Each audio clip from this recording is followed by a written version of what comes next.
श्री महालक्ष्मी देवीची कहाणी. श्री गणेशाय नमः. श्री लक्ष्मी देवे नमः. ओम श्री क्लूं ओम धनद धनं देहि मां. ओम धनधाय नमस्तुभ्यं निधि पद्माधीपाय च भवन्तु तत्प्रसादान्मे धनधान्यादि संपदः. ध्यानी घ्यावी श्री लक्ष्मी देवीची कहाणी. द्वापार युगातील सौराष्ट्र देशाची मोहिनी. आटपाट नगर होतं. तिथं एक राजा होता. राजाचं नाव होतं भद्रश्रवा. तो शूर होता, दयाळू होता, प्रजादक्ष होता. देवा ब्राह्मणांना, साधू संतांना सुखवित होता. राजाच्या राणीचं नाव होतं सुरचंद्रिका. ती रूपानं सुंदर होती, पण स्वभावानं गर्विष्ठ होती. मागच्या जन्मी ती होती एका वैश्याची बायको. नवऱ्याचं तिचं भांडण होई. घरी वैतागली. गेली निघून रानात. तिथं पाहिलं सुवासिनींना. त्या करीत होत्या लक्ष्मी व्रत. तिनं पाहिलं व त्यांच्याबरोबर तसं व्रत केलं. दुःख गेली, दारिद्र्य संपलं, परिस्थिती सुधारली. देवीची भक्ती करीत होती. पुढे गेली ती मरून. पुढचा जन्म स्त्रीचाच आला. पुढे भाग्य उजळलं. भद्रशवा राजाशी लग्न झालं. ऐश्वर्य हाती आलं. गर्वानं फुगली, गरिबांना विसरली. तोऱ्या ताठ्याने बोलू लागली, दासदासींवर खेकसू लागली. एकदा काय झालं, देवीच्या मनी आलं. राणीला भेटावं, मागची आठवण द्यावी, ती ओळखते का पहावं. राणी राजवाड्यात मजेत राहत होती. राजा तिचं कौतुक करी. त्या दोघांना 7 मुलगे झाले, एक मुलगी झाली. मुलीचं नाव होतं शांबाला. एके दिवशी अचानक देवीने म्हातारीचं सोंग घेतलं. फाटकं वस्त्र ल्याली, हाती काठी घेतली आधाराला. हळूहळू पावलं टाकीत आली राणीला भेटायला. वाड्याशी आली आणि आरोळी दिली. आहे का कोणी घरी? घालील का कोणी घास? दासी आली बाहेर. म्हातारी दिसली समोर. तिनं विचारलं, कोण ग तू? कुठून आलीस? तुझं नाव काय? गाव काय? काय हवं आहे तुला? म्हातारी सांगू लागली. हळूहळू आवाजातच तशात खोकलाई येई मधून मधून. म्हातारी म्हणाली, माझं नाव कमलाबाई. द्वारकेहून आले इथे. राणीला भेटायचंय. कुठे आहे या राजाची राणी? दासी म्हणाली, राणीसाहेब आहेत महालात. मैत्रिणींशी गप्पा मारतायत. त्यांना सांगितलं तर मलाच रागावतील. तुला कशा भेटणार त्या? तुझा अवतार पाहून तुझ्यावरच खेकसतील. उनं दुनं बोलतील. मैत्रिणीही तुला हसतील. तू इथे बस आडोशाला थोडा वेळ. मैत्रिणी गेल्या की सांगते त्यांना. म्हातारीलाही राग आला होता. तीही संतापली. तुझी राणी पैशावर भाळलीये, माणुसकी विसरलीये. मागच्या जन्मी होती दरिद्री, आज झाली राणी, पण ती माझ्यामुळेच. मीच तिला देवीचं व्रत सांगितलं, तिनं केलं. आता देवीच्या कृपेने राणीपदावर बसली, पण देवीची आठवणही नाही तिला. तिला आता संपत्तीचा गर्व झालाय. डोळ्यांवर पैशांची धुंदी आलीये. गोरगरिबांना कशाला विचारील ती? थोऱ्या मोठ्यांच्या मुली मैत्रिणी झाल्या. म्हातारी गरीब भिकारीन, तिला कोण विचारतोय? ही राणी लक्ष्मीव्रत विसरून गेली. घेतला वसा टाकून दिला. उतली मातली, पण याचं फळ तिला भोगावंच लागेल. नंतरच डोळे उघडतील तिचे. जाते मी परत. दासीनं म्हातारीला पाणी दिलं. हात जोडले. म्हणाली, मला सांगाल ते व्रत? मी करीन ते नेमानं. उतणार नाही, मातणार नाही, घेतला वसा सोडणार नाही, दिलेला शब्द विसरणार नाही, मोडणार नाही. म्हातारीनं त्या दासीला व्रताचा वसा सांगितला. ती उठली व काठी टेकीत टेकीत तिथून निघणार, तोच माडीवरून एक मुलगी लगबगीने खाली आली. ती होती राणीची मुलगी शांबाला. ती आली नि कळवळून म्हणाली, आजी, रागावू नका. माझी आई चुकली, तिच्यासाठी मला क्षमा करा. मला धीर द्या. आईला दिलेला शाप मागे घ्या. मी तुमच्या पाया पडते. मुलीवर दया करा.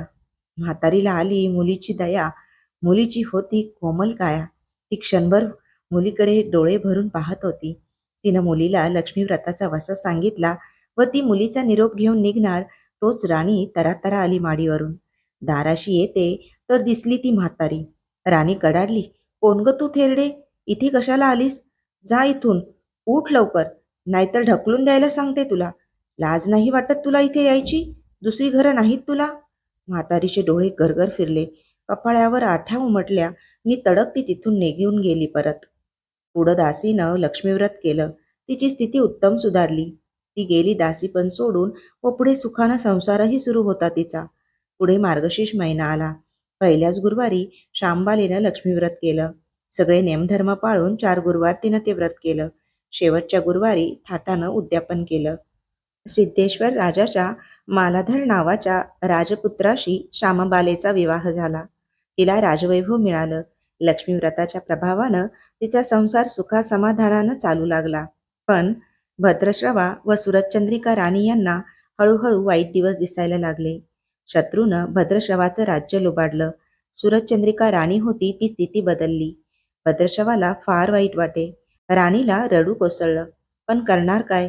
एक एक दिवस चिंतेनं उगवत होता तसाच मावळत होता. रानावनात हिंडून कष्टाचे दिवस ती काढत होती. भद्रशवाला वाटलं मुलीकडे जावं, तिला पाहावं. तो एकटाच तिच्या घरी निघाला. चालून चालून दमला होता. नदी तीरावर विसाव्यासाठी थांबला. राणीची दासी नदीवर येत होती. तिनं भद्रशवांना पाहिलं, ओळखलं. परत लगबगीनं घरी गेली. राजाला बातमी सांगितली. मालाधरानं माणसं पाठवली, रथ पाठवला, श्वशुरांना घरी आणलं, मान सन्मान केला, नवी वस्त्र दिली व गळ्यात हार घातला. शांबाला वडिलांची नीट व्यवस्था ठेवत होती. राजाचे दिवस मजेत जात होते. आता परत जायचा विचार त्याच्या मनानं घेतला. जावयाला तसं सुचवलं. भद्रशवा मुलीचा व जावयाचा निरोप घेऊन निघाला. जावयानं नोकराजवळ एक हंडा दिला. मोहरांनी भरला होता तो. नोकरांच्या सोबतीनं राजा पुन्हा घराकडे परतला. चंद्रिकेला भेटला. हंडा पाहून ती खुलली. हंड्यावरचं झाकण काढलं. आत पाहते तो काय, आत दिसले कोळसे. सुरजचंद्रिकेने कपाळावर हात मारून घेतला. नवऱ्याला सांगितलं. तोही चकित झाला ते ऐकून. दुःखाचे दिवस संपत नव्हते. दारिद्र्याचे भोग सुटत नव्हते. चिंतेचे ढग सभोवार दिसत होते. काळजीचा वणवा भडकत होता. सुरजचंद्रिकेला एक एक दिवस अडचणीचा वाटत होता. तिच्याही मनानं घेतलं, एकदा मुलीकडे जावं, तिला भेटावं, डोळे भरून पाहून यावं. आपल्या नशिबाचे भोग आपणच सोसायला हवेत. दुसरं करणार काय? एका गुरुवारीच ती घरून निघाली. मुलीच्या गावच्या नदीतीरी बसली. अगदी दमून गेली होती ती. त्यावेळीच एक दासी नदीवर आली होती. तिनं राणीच्या आईला ओळखलं. ती महाली गेली. राणीला बातमी दिली. तुमची आई नदीवर बसलीये. खूप दमलेली दिसली. तिला आणायला पाठवा कोणीतरी. शांबालेनं रथ बोलवला. आईला घेऊन यायला सांगितलं. आई रथात बसून घरी आली. शांबालेनं पाहिलं. आईला तिनं प्रेमाने मिठी मारली. मुलीच्या घरचं ऐश्वर्य पाहून तिचे डोळे तृप्त झाले होते. पण तोंडातून शब्द फुटत नव्हते. आईला स्नान करायला सांगितलं. मग पैठणी नेसायला दिली. गळ्यात सोन्या मोत्यांचे अलंकार घातले. आईचं रूप उठून दिसू लागलं. दुपारची वेळ झाली. शांबाला लक्ष्मी व्रताचा वसा करीत होती. लक्ष्मी देवीची भक्तिभावानं पूजा करीत होती. आरती झाली. धूपदीपांचा वास दरवळत होता. शांबालेला उपासच होता. तो ती कडकडीत करी, अगदी निराहार राहून. आईच्या जेवणाची तयारी झाली होती. तिनं आईला जेवायला बोलवलं आणि आईला मागच्या जन्माची आठवण झाली. ती लक्ष्मी व्रताचा वसा करीत होती. लक्ष्मी देवीच्या कृपेनंच ती राणी झाली होती. ती म्हणाली, श्यामा, मी पण जेवत नाही. मीही तुझ्याबरोबर उपासच करीन. श्यामा ठीक आहे म्हणाली. मार्गशीर्ष महिनाच होता तो. 4ही गुरुवार मुलीनं केलेलं व्रत तिच्या आईनं पाहिलं होतं. भक्तिभावानं नमस्कार करत होती. उपास करीत होती. सर्व दुःख दूर व्हावीत म्हणून प्रार्थना करीत होती. महिना संपला व घरी जायचा विचार ठरला. तिला पोचवायला शांबाला बरोबर गेली होती. 4 दिवस राहून शांबाला परत निघाली. मालाधरानं पूर्वी पाठवलेला हंडा तिनं घेतला. त्यात मीठ भरलं व तो नोकराजवळ देऊन ती पुन्हा आपल्या राजवाड्यात आली. मालाधराशी गप्पा गोष्टीत वेळ जात होता. त्यानं सहज विचारलं, माहेराहून काय आणलंस? शांबालेनं बरोबर आणलेल्या हंड्याकडे बोट दाखवलं. मालाधरानं झाकण काढलं. आत काय दिसलं त्याला? मिठाचे खडे. अगं वेडे, हे मिठाचे खडे कशाला? इथे नाही का मिळत मीठ? हो मिळतं ना, पण हे मीठ माझ्या वडिलांच्या राज्यातलं आहे. वडिलांचं राज्य सौराष्ट्रात होतं. तिथल्या शेजारच्या समुद्राचं आहे हे मीठ. समुद्र तीरावर दूरवर माझ्या वडिलांचं राज्य पसरलं होतं. पण आज शांबालेच्या सांगण्यातली गोम राजानं हेरली होती. पण तो विचारचक्रात गुंतला होता. शांबाला सांगत होती, हे मीठ जीवनाचं अमृत आहे. मिठानंच अन्नाला रुची येते. मीठ नसेल तर सारे पदार्थ अळणी, बेचव.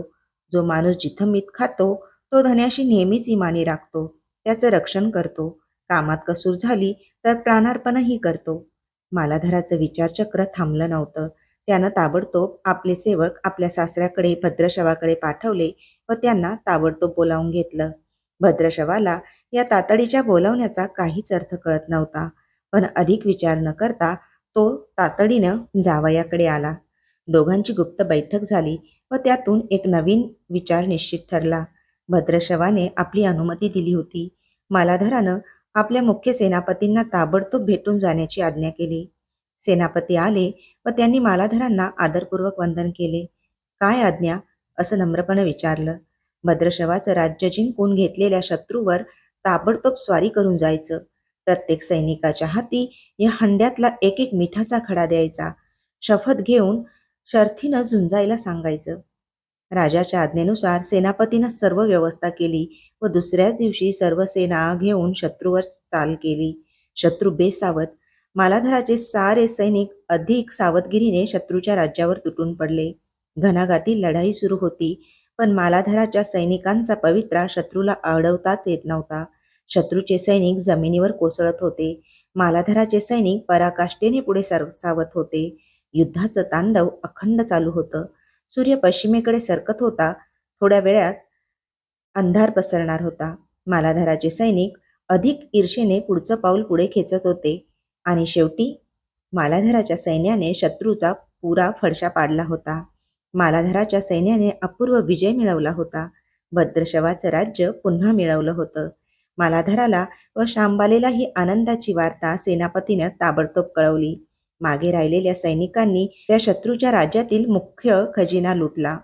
अफाट संपत्ती त्यांना मिळाली होती. ती पोत्यात भरून मालाधराकडे आणली. त्यात सोन्याच्या मोहरा होत्या, अनेक नाणी होती, कित्येक शस्त्रांचा साठाही होता.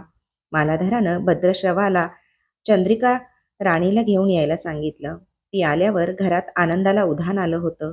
तो होता गुरुवारचा दिवस. शांबालेनं लक्ष्मी व्रताची पूजा केली, आरती केली. धूपदीपांचा सुगंध दरवळत होता. तिनं व तिच्या आईनं उपवास केला होता. रात्री देवीची आरती झाली. देवीला नैवेद्य झाला व सर्वांचं मिष्टान्नाचं जेवण झालं. मार्गशीर्ष महिन्यातला हा शेवटचा गुरुवार, लक्ष्मी व्रताचा शेवटचा दिवस. या मंगल मुहूर्तावर मालाधरानं भद्रश्रवाचं राज्य त्याच्या स्वाधीन केलं व या व्रताची खरी सांगता झाली. राजा राणी परत आपल्या सौराष्ट्रात आली. सूरजचंद्रिकेनं पुन्हा लक्ष्मी व्रताचा वसा घेतला व तो आजन्म पाळला. घरची स्थिती पुन्हा पूर्वीप्रमाणे सुधारली होती. राजाचे 7 मुलगे कुठेतरी दूरदेशी गेले होते. तेही अचानक घरी आले. त्यांना पाहून आईवडिलांना जो आनंद झाला त्याचं वर्णन शब्दात सांगणं अगदी अशक्यच. श्री लक्ष्मी देवीच्या व्रताचा हा अपूर्व अनुभव राजा राणींनी पुढे सतत घेतला. त्यांचे जीवन निश्चिंत झालं होतं. दुःखाचं वादळ पूर्ण थांबलं होतं. सुखाचे वारे सर्वांनाच सुखावीत होते. अशी ही 60 उत्तरांची कहाणी सर्वांनी वाचावी, ऐकावी व लक्ष्मीच्या कृपेनं त्यांचं घर सदैव फुलावं अशी 5 उत्तरांत सुफल संपूर्ण करून सर्वांनी देवीला वंदन करावं ही प्रार्थना.